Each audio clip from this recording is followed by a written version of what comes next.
Well, with all the weather changes happening lately here in the Bay Area, you may have noticed that your allergies have been acting up a little bit earlier than expected. And as warmer temperatures start to become more apparent and precipitation levels increase, plants begin to produce more pollen as they continue to grow in size. Researchers have found that pollen concentrations have risen about 20% nationwide since 1990. And joining me now is Dr.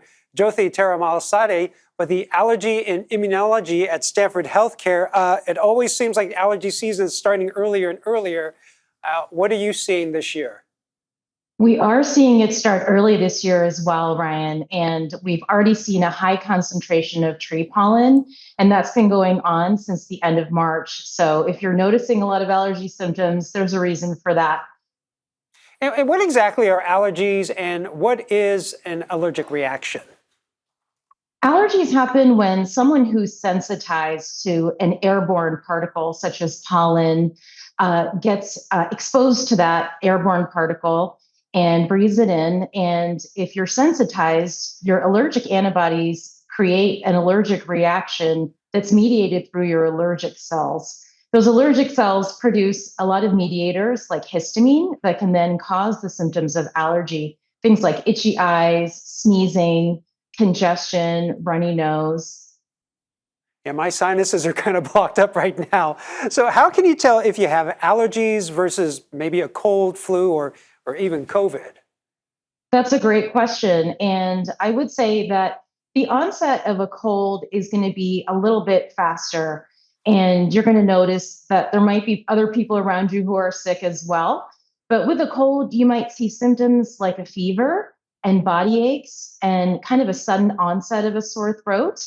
With allergies, I'd say your symptoms are going to last a lot longer. Typically, we don't see fevers. We shouldn't see things like a body ache. It's going to be more a lot of itching, runny nose, sneezing, things like that.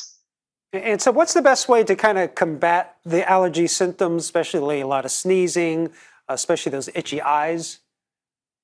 I think on high pollen days, if you can check the pollen counts and try to avoid maybe doing your workout outdoors on that day, maybe use the treadmill indoors that day. And if you are going to work out outside, maybe cover your mouth and your nose. A mask could also help.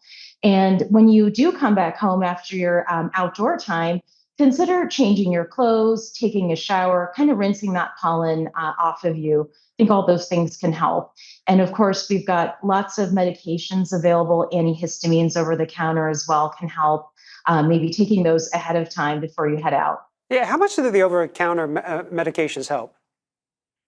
I would say that they help with at least some of the symptoms. It really depends on, how significant your allergies are. I'd say a good amount of folks can get away with taking an over-the-counter pill and going about their day and functioning. And others may need a more detailed evaluation, allergy testing, and possibly additional treatments, maybe through an allergist or their primary care doctor. And as we had mentioned, it seems like it's becoming earlier and earlier. Do we know if this trend of an earlier allergy season, will that continue next year and in years to come? It really seems like it. A lot of the studies that we're seeing across the country, not just in our area, that spring is starting earlier and earlier. And I think our weather patterns, like you mentioned, have really contributed to that. And so it seems like we're almost getting to a point where it's year round in certain areas. Oh, okay, well, everyone hang in there, stay indoors, don't work out outside. Doctor, thank you very much for joining us. Always good information. Thank you, Ryan.